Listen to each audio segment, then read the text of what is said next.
لقد كان لكم في رسول الله أسوة حسنة لمن كان يرجو الله واليوم الآخر وذكر الله كثيرا. إلهي بردارنا سبحانه وتعالى له الله قدرته قد كان لكم حقيقة وحا إنه النبي محمد يدين كسوغن يهي أسوة حسنة قد يشفي عن إلهي وحوري في رسول الله ظرف هو النبي قردان عليه الصلاة والسلام. يعني مركا ليلة في رسول الله ميل قارا لما تلمامي في أقواله وأحواله وأفعاله نبي قردمان تيبا يدين كسوغن تهي إشي سهديتي لكتي سهديتي قعنتي سهديتي لكتي سهديتي نبي قردمانتي أما أحواشي صردن ونبي عليه الصلاة والسلام أبو النقضي أضي غير بو النقضي قادو النقضي إمام بو النقضي نبي الرسول بوها يوديرا قائد عسكري النقضي وحقف بني آدم الشقاق قبطه أردن بو قبطه دبتنا إلهي سبحانه وتعالى وحينات المامية في رسول الله إلهي الرسول كي سوحا ينكسغن أسوة أو إسوة قراءتان سبعيتان كديشو داسو حسنة كديشو ونكسن وهي علماء إلى ما هل العلم كديشو دا النبي وأمر مضطرد عام وقاعدة استثناء بلا هين تبادل نولش النبي قردن با أحمد لغو دايدو قف كستو مسلم باهل يميلو كغا دايدو وردنك لهدين علومة بشر حتى اغنو حيدادان الكمال لما يسترنكو أما عظمدو أما ويندو ووح بني آدم وجعليه وكو دايدو حتى نولش عادي حتى واحد عظيم كوكبتاي حتى أنا واحد قيمة بدن لهين بني آدم كو عظمته اسكتش عليه حلقة بين داركتو ميتكو بدا عكتا كفي عن وضدك ورد بدبر حلينا يا واحد كفي عين واكبد ماها نولش واحد قيمة كله بس أنا روت المامنة هرا غير اللي بوفيي وانا لا شقيمة كلهين إذن عظمته قفك هدو وحنكو وينادو وحنو مقعي ماموس كهلو أدنه جعليه ودب الصعودة فما بالك بسيد البشر حدو ملايين الساعة رسولك إلى هاي الدورتي ابن آدم كردن سيد كيساها وربي وكت المامي وإنك لعلى خلق عظيم وربي وكت المامي وما أرسلناك إلا رحمة للعالمين رحمة المهداة إلهي سبحانه وتعالى كمان نصدرين بين الطهين حريص أدون كانوا قلنا حريص تيمويان إذن كمال كي بن آدم وقال لها يود النبي لبا إلهي وحين لي يكون ضيضا حلقة قضيانيها وحيرية وحوين بوالا قضيانية عبادة لك قضيانية سيد الرب اللويني يابا قضيانية تدبير كومدت سادد لو معمولا لك قضيانية سياسة دي حكامين بالا قضيانية حكمة دي افتهنما لك قضيانية قاضي نما إيا حكم بالا قضيانية آبا نمو إيا زوج نما لك قضيانية تاجر نما إيا بايع مشتر بالا قضيانية وحكستو أو نولش أيو باهنتي in every aspect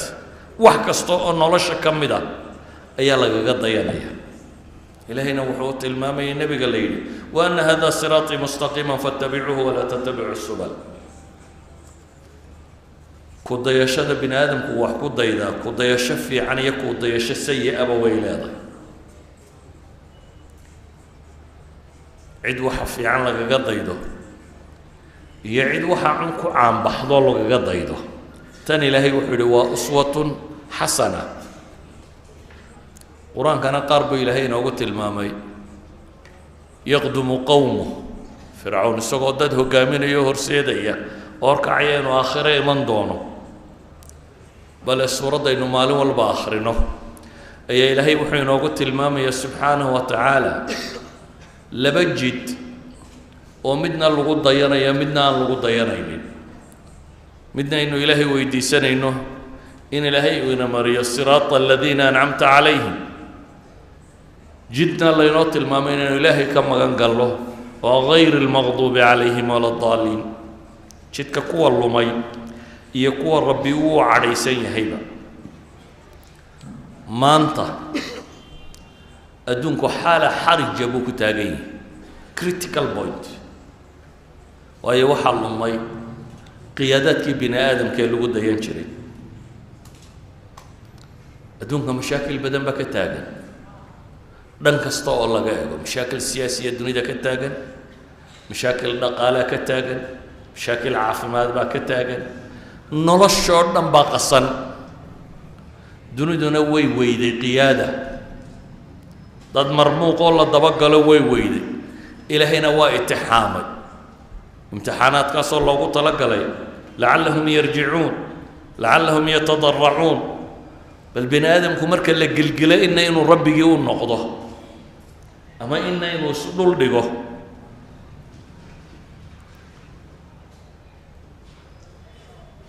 dadkii muslimiinta ahaa markii la yidhi rabbigiin ku daydee saxaabadii nebi maxamed ahaa waa ku daydeen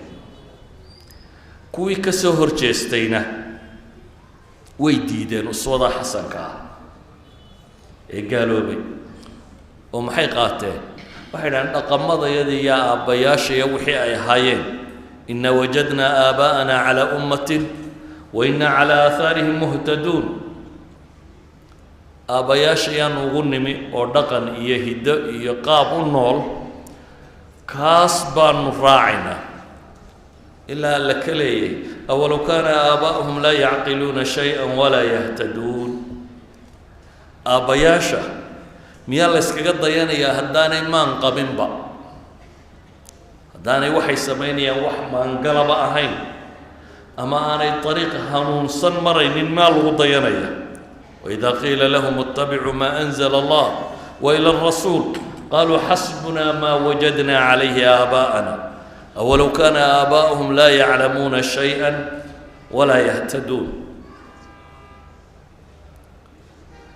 kuwa quraysheed waxay lahaayeen aabbayaashay aanu ku dayanayna ka warran kuwa yidhaahdaa aabbana ku dayan maynee gaalada yadaanu ku dayanayna kaasi aabbaabuu haystay abtirsiin uu lahaa waan ku dayanaya amaa muslim badanoo maanta jooga waxay leeyihiin innaa wajadnaa kufaarana calaa ummatin wa innaa calaa aahaarihim muqtaduun gaalada yadaanu aragnay oo waddo ku socota annana gaalada waddadeedaanu qaadaynaa oo waxaa aada u cajaba marka la yidhaahdo nebiga ha lagu daydo calayhi salaatu wasalaam muslimka maanta joogaa wuxuu ka fakeraa ee ugu badan haddiiba uu is idhaahdo ku dayo cibaadada iyo meelaha salaada iyo intaa in lagaga daydo amaa wixii intaa ka baxsan haddii la yidhahdo tijaarada ha lagaga daydo maya waa arrimaha dhaqaalaha iyo diinta isku qasin baa la leeyahy dunida maanta joogtaa interest la-aan iyo ribo la-aan socon mayso saa daraaddeed inna calaa kufaarina muqtaduunkay taagan yihin haddii la yidhaahdo siyaasadda kaga dayda ama dhaqaale kaga dayda iyadoo weliba gaalka ay sheegayaan uu qirayo taariikhda aadanaha ciddii wakhtigii ugu koobnayd noloshoo dhan ku guulaysatay inay muslimuun yihiin weliba raggaa ku guulaystay ee dunida hoggaamiyey may ahayn taariikh hore iyo cilmi hore dad leh saxaabadii nebigu calayhi salaatu wasalaam labadii dowladoodee waaweynaaye hareeraha ka xigay midna may ahayn waxay ahayn dad dhul saxaara a degan oo fawdo ah waan dowlad iyo nidaam iyo kala dambayni ka jirin oo ninkii qofkii la boobi karo la boobo kii la dili karana la dilo haddana dadkii caynkaa ahaa markay nebi maxamed ku daydeen calayhi salaatu wasalaam wakhti aada u kooban bay nolosha ku hoggaamiyeen gaalla martin la yidhahdaa wuxuu yidhi waxa bini aadamku wax ku qiyaasa haddaynu ku eegno waa ciddii buu leeyahay ku guulaysatay smallness of means yacni waxa uu hanti ee facility ama dhaqaale ama awood ama ciidan ama dadku haystee ugu yaraa haddana nolosha maximum ka gaadhay buu leeyahay halka ugu sarraysa gaadhay ma jira buu leeyahay cid intii uu haystay in leeg haysato isbeddelka intaa leeg samaysay waa marka lagu xisaabtamayo noloshan maadiyaadka ah idan haddii tajribo la rabo nidaam la tajribeeyey islaamku iyo saxaabadii way tajribeeyeen waa nidaam saxa oo dadkii ku dayday ee horu mareen nolosha tan aynu ku nool lahay ee ku horu mareen ta aakhirana in shaa allahu dadka ay ugu horeeya noqon doonaan sawgeed baa ilaahay ummadda wuxuu ku leeyahay laqad kaana lakum fii rasuuli illaahi uswatun xasana nabigu calayhi salaatu wasalaam xadiidka saxiixayn ku yaalla wuxuu ku tilmaamay muslimiinta isagoo la hadlaya buu wuxuu tilmaamay la tatabicunna sanana man kaana qablakum sanana man qablakum caadaadkii iyo dhaqamadii iyo manaahijtii iyo qaabkii ay raaci jireen dad kaloo idinka idinku horreeyey baad raaci doontaan taaka taaka iyo dhudhudhudhun xataa hadday galaan buu nebigu ku tilmaamay xadiidka god masalugalay masalugalay ama masacgalay waxaad tidhaahdaba godkeed hadday galaan waa ka dabageli doontaa waxay dhahan yaa rasuula allahi alyahuuda waannasaara ma yahuud iyo nasaaraanu raacaynaa qaala faman xadiid kalena waxay yidhaahdeen alruumu waalfurus qaala faman yahuud iyo nasaara miyaa la raacaya oo yaa kale buu nebigu yidhi room iyo bershiyanka miyaa la raacaya oo yaa kale buu nebigu yidhi shuraax ilxadiid waxay yidhaahdaan marka laga warramayo daa-u tadayunna dadka diintu inay khalkhal ka gashana waa alyahuudu wanasaara marka lagaga warramayo bay yidhahdaan maamul iyo boqortooyaa caynkanna waa alruum waalfurs bay yidhahdaan labada goore uu nebigu mid walba leeyay faman yaa kale maanta waxaad mooddaa yaa kaladii uu nebigu sheegay inay taagan tahay oo marka muslimiinta iyo dhaqankooda la eego ilaahay qur-aanka daa-u ahlulkitaab wuxuu inoogu tilmaamaya wama ikhtalafa aladiina uutuu lkitaaba ila min bacdi maa jaa-athum ismay khilaafin kadib intii bayinadu u timi mooyaane baqyan baynahum baa ilaahay yidhi iyagoo isku xadgudbi iyo xaasidnimo iyo baqyi daraaddeed waa daa-u tadayun dadku iyadoo diintahay waadixtay haddana inuu murmo uno ishayo oo iskhilaafo ama daa-u tadayunka ay qabaane qur-aankuu sheegay waxaa ka mid ah atataruf ambiyadoodii intay ku xadgudbeen inay yidhaahdeen waaba ilaahayo haddii la eego dhan maamul iyo wixii la midana daagakani ama xanuunkani wuu yaallaa aadanuhu sidiisaba ku dayasho kama maarmo ma aha qof cidlo joogi kara walidalik ba xataa nebiga calayhi salaatu wasalaam ilaahay wuxuu yidhi kuwaa ku dayo ulaaئika aladiina hada allah fabihudaahu muqtadi inta ilaahay ambiye iyo rusul ka soo warramay baa rabbi wuxuu ku yidhi nebiga calayhi salaatu wasalaam kuwaasi waa kuwii ilaahay hanuuniyey ee fabihudaahu muqtadi iyaga hanuunkooda ku daya baa ilaahay yidhi subxaana wa tacaala culammadu waxay idhaahdaan marka aadam iyo xawo laga reebo inta kale ciday ku dayataa loo yeelo aadam iyo xawana iyagaa tajribada la geliyey iyagu cid ka horraysa ku daydaan may haysanin iyagaa tajribo la geliyoo la yidhi jannadoo dhan waa idiin fasaxantay geedka ayaa intaa mooyaane ha samaynina kadib bay sameeyeen kadib bay arkeen xumaha ciqaabtiisu waxay ka tahay kadib baa ilaahay yidhi haddaba dhulka taga ilaan marka horeba dhulkaa loogu talagalay innii jaacilun qur-aanka waa ka ilaahay ku tilmaamaya in loo yeeli doono dhulka in loo yeeli doono khaliifa laakiin dhulka intaanu iman baa lasoo tababaray amaa dadka wixii ka soo hadha iyaga qudwo kama maarmaan qudwaa loo sameeyey waa ambiyadii waa rusushii waa saalixiintii dadkaa in lagu daydo waayo ku dayashadu kow aadanu kama maarmo almithaali alxay tusaale nool wa ilaa diintu iyadoo kutub unbaa la keeni lahaa haddii kale waxay yidhaahdaan qoladan xataa galbeedka ka warranta fikrad aan cid lahayni ma socota bay yidhaahdaan fikrad aan model lahayn cidda lagu arko oo ku dhaqmayso oo lagaga daydaan lahayn ma socoto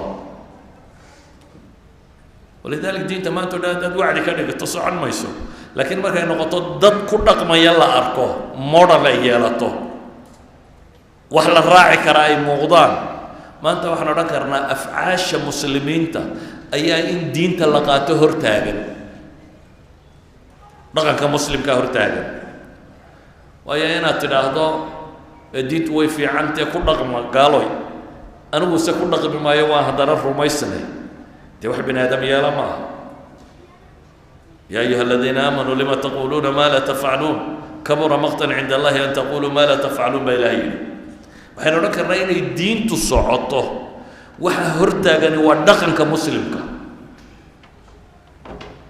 low intiina halkan joogta ahaan lahaydeen dad aan been sheegin oo wax khiyaamaynin oo tijaaradoodu quman tahay oo diintooda si dhaba ugu dhaqmaya cidda idin ag joogtaa idinkoo aan u yeedhin bay islaami lahaayeen cidda idin ag joogtaa idinkoo aan afka ka hadal ayay islaami lahaayeen waayo afkaartu bay yidhaahdaan kama maaranto mithaal xayiya tusaale nool oo lagu daydo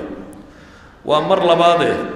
tusaalaha lagu daydaa wuxuu sheegaa waxaan inaanu mithaali ahayn mithaaliga waxaa la yidhaha ideal wax maskaxdu qurxisaya laakiin nolosha aan ka suurtagal ahayn waayo haddii la arko qof quman ugu dhaqmaya wuxuu tusaale u yahay in waxaanay yihiin wax la practice garayn karo in nolosha caadigaa lagu practice garayn karay tilmaamaysa mumkin inay tahay in lagu dhaqmo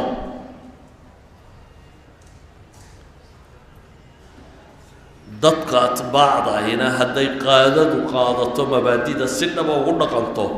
nadra daqiiqa bay yeeshaan ay u fiirsadaan dhaqamadoodu intay leegiin walidalik caamada waxaa laga yaabaa in badan inaad aragto igoo idhaha wadaadaduba saasa yeelan yacni wadaadka waxaa la xisaabinayaa isaga wax kasta waayo qudwa oo laga rajaynaya inuu dadka waxay ku daydaan noqdaa baa laga rajaynaya sida ogeed wax kasta uu sameeyo waa loo fiirsanaya u fiirsan nebi maxamed siday ugu dayanayeen saxaabadu salaad buu galay xadiidka abi daawud warinaya salaad buu nebigu galay masaajidkii nebigu sida kuweenna kan qatiifadahan iyo waxaan ima oolin masaajidkii nebigu cariish buu iska ahaa caleentan timirta ka samaysan guduhuna ciid yahay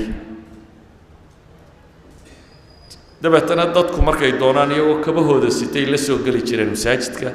iyagoo kabahooda sitana way iska tukan jireen nebiguna wuxuu u sheegay kabihiinnu haddii aad dabadda ku soo marteen dhulka ku xoqo unoo ciiddaasaa idiin daahirinaysa nebigaa salaad galay saxaabadiina way ka daba gashay ka daba xidhatay kabahoodiina waa xidhan yihiin nebi maxamedna kabihiisii buu xidhan yahay calayhi salaatu wasalaam saxaabaduna kabaheedii bay xidhantay salaaddii bartanka markay marayso ayuu nebigu labadii kabood bixiyey saxaabadiina iyagoo salaadda ku jira ay iyaguna labadii kabood iska bixiyeen wala salaaddii lagama bixin nebigu isagoo salaaddii ku jiru kabaa bixiyey saxaabadiina iyagoo salaadda ku jiray kabihii bixiyeen markuu nabigu salaada dhamaystay ayuu wuxuu yidhi waxaan arkay idinkoo kabaha iska bixiyee ma xamalakum calaa ilqaa'ikum maxaa idinku xambaaray inaad tuurtaan nicaal kabihiinna inaad tuurtaan maxaa kaba isaga bixiseen ayuu nabigu weydiiyey calayhi salaatu wasalaam waxay yidhahdeen waxaanu aragnay adigoo kabaha iska bixiyey dee annana waa iska bixinay markaa u fiirso saxaabada dhaqankoodu wuxuu joogay inaanay nebiga calayhi salaatu wasalaam su-aal weydiin maxaad kabaa u bixisay inaan la odhan waa barorta kabaheenna aynu iska gashanaano hadhow baynu weydiin doonaa bal hadda wuxuu kabaha isaga bixiyey bimujarad ay arkeen inuu kabaha bixiyey waxay u arkaan nebi maxamed oo lagu dayday in lagu liibaanayo nebi maxamed oo lagu dayday in lagu liibaanayo calayhi salaatu wasalaam innagu se maca iimaanina billaahi wa birasuulih waxaa la isweydiinayaa war haddaynu diinta qaadanno armaynu armay dowladnimadeenu soco weydaa arma waxa kale inugu dhacana yacni waxaad yaqiinsanaysaa shaki aan afka laga lahayn inuu jiro oo laga shaki qabo dhaqaalaha haddii islaamka lagu dabaqo armaa la kacaayo waxba socon waayaan midhan cilmaaniyiinoo si cad u yidhaahdaa waa jiraan dad badanina waa aamusan yihi waxaad se moodaa in shakigu jiro haddaynu siyaasadda ku dhaqanno islaamka armaynu guulaysan weynaa haddaynu waxaan ku dhaqno arma shakigu ku jiro saxaabaduna kabuu iska bixiyey isagoo salaad tukanaya iyana kabaa iska bixiyeen markuu weydiiyey maxaa kabaa isaga bixiseenna waxay idhahdeen waxaanu aragnay adigoo kabaha iska bixiyey annana waa iska bixinay nebigu kuma odhanin markaa oo maxay ii weydiin weydeen iyo maxaa kan u yeeli weydeen ee inay ku daydaan wuu u qiray laakiin wuxuu u sheegay sababtii uu isagu kabaa isaga bixiyey wuxuu yidhi aniga jibriil baa ii yimi isagoo salaada ku jira nebiga loo soo waxyooday waxaanu ii sheegay kabahaygu inay qadar leeyihin yacni najas wax xun kabahayga in najaasa ku taalluu ii sheegay sidaa awgeed baan isaga bixiyey dee salaadda adigoo ku jira haddaad ogaato cumaamadaadu inay najaas leedahay de waa la iska tuuraa un salaadaada lagama baxee ama kabtaadu najaas leedahay waa la iska bixiyaa saasaa la ii sheegay buu yidhi markaasuu wuxuu u tilmaamay sida ay yeelayaan haddii midkiin uu masaajidka soo galo buu nebigu yidhi ha eega labadiisa kabood in wax ku yaalin iyo inaanay ku oolin haddii aanay ku haddaad wax ku aragto dhulka ku masax buu nebigu yidhi oo dabeetana ku tuko yani kabaha waxaa wixii hoosta kaga dhagaa waxaa daahir u ah in ciidda lagu masaxo lama maydho dee kabta xaggeeda hoose ee in ciidda inta lagu masaxo lagu tukado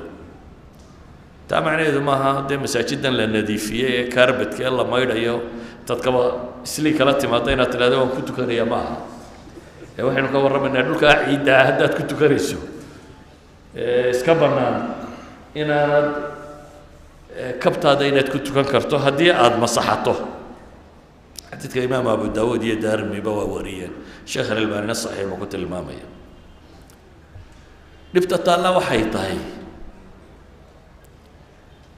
nebi moxamed calayhi salaatu wasalaam muslimiin badani ku dayashadiisii way ka tageen laba mid uun inay jaahiliinba ka yihiin diintaba inuu jaahil ka yihi ama dee dadkaa shakigu soo gaadhay inay yihiin taa waxaa ka sii daran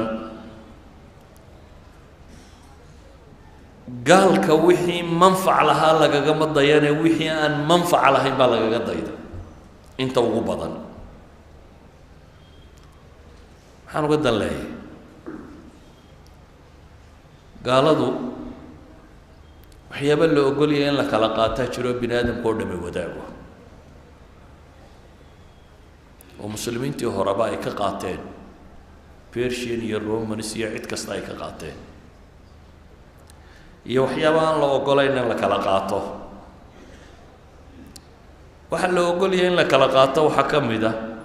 waxyaabaha kan manaaficdan dunawiga yacni maalan technology-gan laakiin waxa weeyaan waxa manfaca lihi waqti iyo juhdi iyo sabr iyo aqoon bay u baahan yihin laakiin dadku inta badan muxuu kaga daydaa waxaan manfac lahayn timahoo la xiirxiira iyo dhafaradoo la caddaysta iyo maryahoo la jeexjeexa iyo waxaan aakhiriya adduuntoona wax tarin dhalinteennu ama dadkeennu waxa aynu reer galbeed kaga dayannaa waa maxay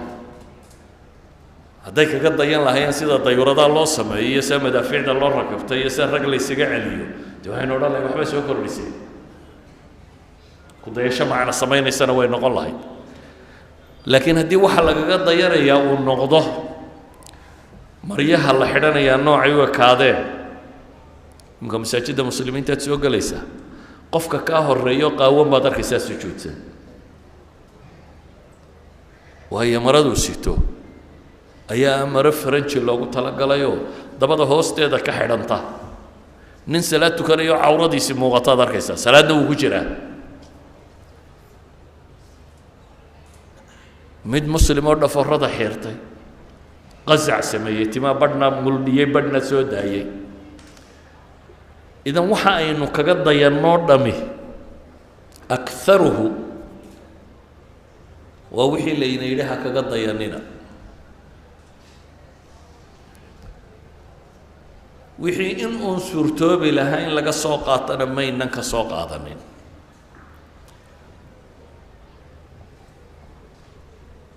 إلهي سبحانه وتعالى قرآن كوح مركا ينوغت المامي لقد كان لكم في رسول الله أسوة حسنة حين وجد يومين عد قاربا ليدبا النبي محمد أسوة حسنة وأسوة وأيه لمن كان يرجو الله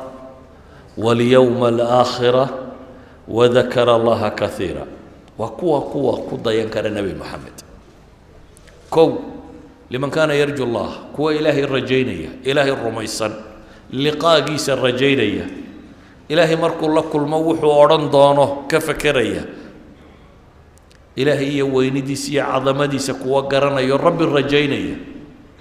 ربي حكمتي سكرنية أك إلهي دوني دتنين يسيق عنتي سكوجرت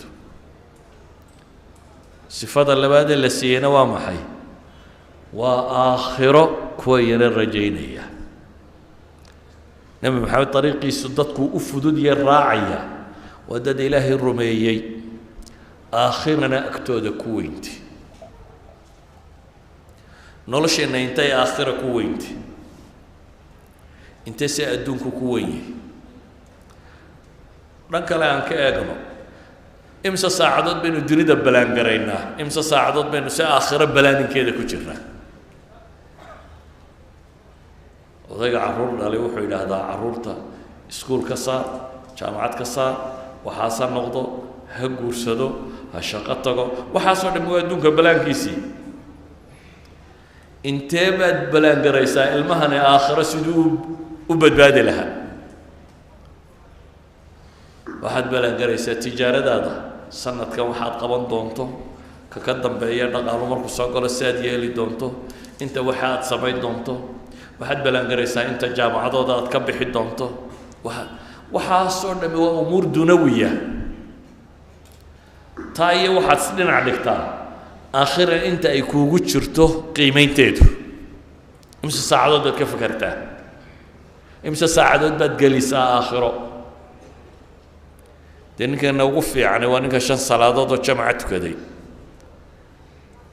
waxoogaa wardiyana ku daray marka la isku wada daro waa 1 saac wardigaaga iyo salaadaada iyo waxaagii oo dhan markaad isku darto inta kale adduun baad u shaqaynaysaa quraankana haddaad eegto waxaa laga yaabaa safxa fi kitaabi illaahi aan labadaa mas'ale ku oolin inaanay jirin ama alle iyo sifaadkiisa iyo weynidiisa ka warramaysa ama qiyaamo iyo janno iyo naar iyo siraat iyo cadaab iyo wixii la halmaala ka warramaya safxa quraanka ka mid oo inta la rogo aan labadaa mid uun wax kaga ooline waxaa laga yaabaa inaanay jirin 600 صفحة تمعنى هذا وحويان انتو قرآنكو أهمية سيئة مسألة إنه الله هي صفات كيسة كورمه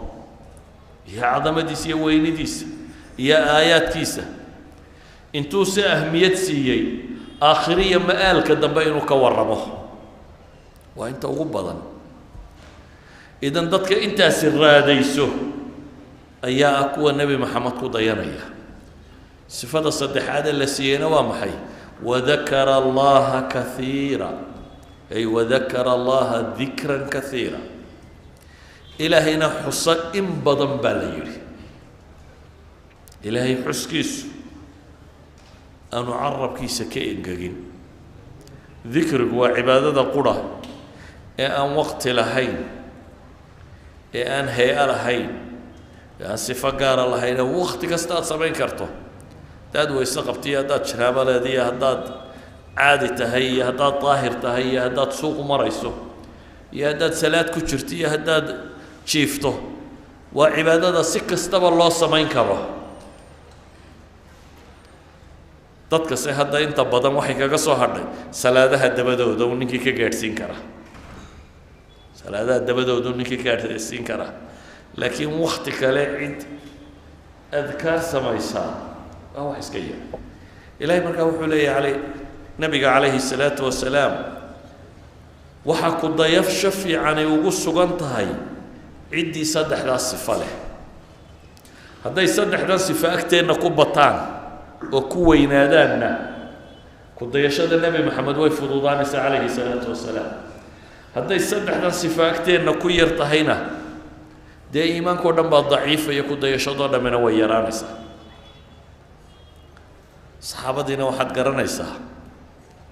siday u rumaysnaayeen wax kasta oo nebiga ka yimi siday u rumaynayeen abubakar ayaa maalintii markii nabiga calayhi salaatu wasalaam habeenkii la dheelmiyey alisra walmicraaj beyt almaqdis la geeyey haddana ilaahay samada qabadsiiyey ee la soo celiyey ee uu quraysh u sheegay inuu xalay beyt almaqdis tegey ayay quraysho ku jees-jeestay waaba la isugu yeedhay balkaalaya maantana ninkii wuxuu sheegayo beyt almaqdis iyo maka iyaga safaradoodu bil bay sii socdaan ninkani meeshii aynu bisha u socon jirnay buu wuxuu leeyahay xalay baan intaan tegey haddana ka soo noqday warbal isu kaalaya ninkii wuxuu ku hadlayo markaa nebiga waxaa la rabay in lagu jees-jeeso la iskumaba warramayo cirkaa loo kaxeeyeyba iyadu talada kuma jirto waxa muranku ka taagay waxa weeyaan maka ilaa iyo beyt almaqdis baa muran ka taagay ilaahayna waxaynu leenahay maka ilaa beyt almaqdis waxa loo kaxeeyey inay u noqoto sababtay ku rumaysan lahaayeen inuu sabadana loo kaxayn karayo haddii tani waa riisankii ama aayadii ku tusinaysay ilaaha intanba dheelmiyey inuu inta kalena intan guuraysiiyey inuu inta kalena dheelmin karo abubakar bay u yimaadeen waxay idhaheen saaxiibkaa wuxuu maanta sheegay maogti muxuu sheegay buu yidhi wuxuu yidhi xalaan guureeyo waxaan tegey beyt almaqdis dabeetana waa laysoo celiyo haddana way kan abubakar isagoon wax kale sheegin wuxuu ku yidhi lain qaala dalika laqad sadaq warkana aa sheegaysaan hadduu isagu yidhi hadday nebi maxamed afkiisa ka soo baxday run buu sheegay buu yidhi waxay ku yidhaahdeen awa tusadiquhu annahu dahaba leyla ilaa beyt almaqdis wa jaa qabla an yusbix ma waxaad rumaynaysaa intuu xalayta qabtay beyt almaqdis inuu haddana yimi intaa waagu baryin makaasaad rumaynaysaa qaala nacam haa buu yidhi haa waan rumaynaya waayo buu yidhi innii la usadiquhu bima huwa abcadu min dalik tan wax ka fog baan ka rumeeyaa buu yidhi samada in gelin horiyo gelin dambaba lagala soo xidhiidhaan rumeeyaaye ma beyt almaqdis baan rumayn waayaa buu leeyahy mustadrak alxaakim bay qisada ku aroortay culamaa'i alxadiidna waa saxiix yeelaan sheekh alalbaanina saxiixeeda ku soo aroorinay waxaan uga dan leeyahay saxaabadu xadkaas ay yaqiintoodu gaadhsiisnay wax kasta uu nebigu yidhi inuu run tahay wax kasta uu yidhi in lagu liibaanayo nabiga calayhi salaatu wasalaam dee waa ognay inay sii itixaameen dabeetana imtixaankoodii oo dhan ilaahay uu daaqad u furay sida TV-ga loo daawado kale inuu daawaday una uga jawaabay waxay weydiiyeen oo dhan nin habeen guura baytulmaqdis ku tago ka soo noqday dee muu garteen albaabada masaajidka iyo dhanku u kala jeeda iyo istriidyadeeda iyo waxeeda muu garteen laakiin ilaahay baa subxaana wa tacaala u furo waxay su-aal weydiiyeen oo dhan buu uga jawaabay waxaan uga dan leenahay sidqul iimaan baa keensanayay inay nebiga ku daydaan waxaa kaaga filan xadiidkii khusayma saxaabigaasi axmed iyo abu daawud iyo qaarkood baanba warinayaan culamadana saxiixa ku yeeshay nebigoo safar ku jira ayaa nin reer miya neef geela ka iibsaday waa lagu heshiiyey heshiiskii markuu dhacay kadib ayuu wuxuu yidhi lacagta waxaan kaa siinayaa magaalada madiina sidii baa lagu soo dhaqaaqay beecii dhac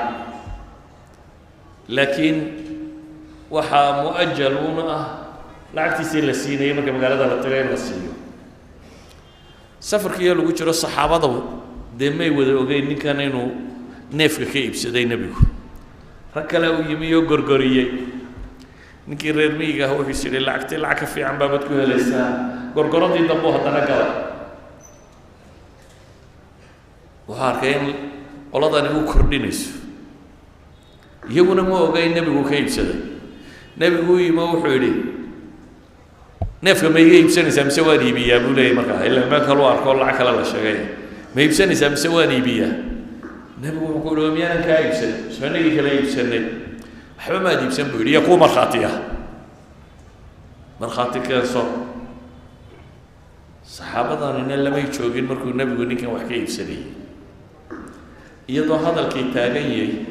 ayuu saxaabiga kani soo gala maxaa jira baa la yidho waxay idhahdeen ninkii reer miyiga ah buu nebigu leeyahay neefkan kaa iibsaday isna wuxuu leeyahay igamaad iibsane markhaati keenso khusayma wuxuu yidhi anaa markhaati ah haddaa loo sheegayay in nebigu ka iibsaday deetana wuxuu yidhi anaa markhaati ah nebigu wuxuu ku yidhi khusaymata bnu thaabit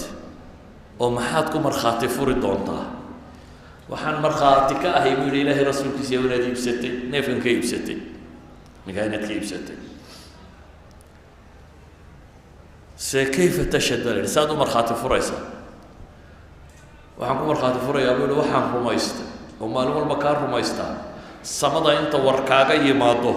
inaad noo sheegto ma geedkan dhabarkiisa warkaad ka sheegtay baan rumaysan waayayaa buu leeyahy geedkan dhabarkiisa warkii aad iiga sheegtay inaad iibsato adigu aad sheegayso miyaan rumaysan waayaya anigoo rumaysan in samada inta warku kaaga yimaado aad sheegto deetana wuxuu yidhi calayhi salaatu wasalaam khusaymata bnu thaabit ninkuu markhaati fura waa laba markhaati arrinkiisu yani yakfii maxaan uga dan leenahay yaqiintu hadday korodho oo dadku ilaahay rasuulkiisa si dhaba u rumeeyaan oo aad ka mid noqoto liman kaana yarju llaha walyawma alaakhira wadakara allaha kaiira waa xaqiiqa in nebi maxamed warkiisa aanad waxba ka soo celinaynin waa xaqiiqa qur-aanku inuu laabteenna degaya xadiidka nebigu calayhi salaatu wasalaam waa xaqiiqa wax yar iyo wax weynba inaynu kaga dayanno waxaa cajab qabta muslimka maanta jooga inuu yidhaahdo waysadana waan kaga dayanayaa musqusha sida loo galana waan kaga dayanayaa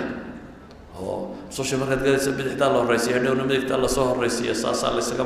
intaana waan kaga dayanayaa nolosha sida loo maamulana kaga dayan maayo ama caadaadkii iyo aabbayaashaya iyo hidiya dhaqanka iyo xeerkayagii annaga iyo reeraan noo yaallay baanu ku dhaqmaynaa ama faranjiga wixii ka yimi gaalka wixii ka yimi ayaanu ku dhaqmaynaa hadday dhaqaalata iyo hadday siyaasata iyo hadday bulshata iyo hadday wax kala tahayba laakiin marka masaajidka la gelayaa unbaanu nebi maxamed raacaynaa waa waxaadu foolxun waxaa warkay kusoo koobayaa waxaan akrinaya waa aaya min kitaab illaahi faqad ku soo degtay masale aan cibaadaadkaba ku saabsisnayn aayaddan waxaynu nihi dagaalkaa markii laga soo baxay bay soo degaysa kama warramayso salaad iyo cibaade iyo zake iyo kuwa kale ee waxay ka warramaysaa xaqiiq ahaane ugu horeeya في صبره ومصابرته وجهاده سيدي وصبري وجهاتمي وإسلامك وقويي وشجاع وعين القضية إذا النبي قردن با إلهي وحين يلي لما أردن المركة في شجاعته كقضية أما في جرأته أما في جهاده وحرني في رسول الله إلهي رسول كيسا ننقصت الله قايبه وحيري وحوين بك قضية يقين هدي قلبك قشو ومسلم كسد دبه وأقاطه وحول بوحي نوران دونا إلهي رسول كيسا محيك شيء تبتنا نرش وفضضانس نرش أدونا وفضضانس تأخرنا وفضضانس هدين النبي محمد راعي ويننا نرش الدنيا وأتكان دونتاه وسيدا ما أنت الله تنشلع صداي مسلمين ميل والبا وأردن يهي يقول لي تومبو أهان دونا آخرنا ملا مبور روح كسيه الرأي هدي تنبو وحكواي صلى الله على نبينا محمد وعلى آله وصحبه وسلم والحمد لله رب العالمين.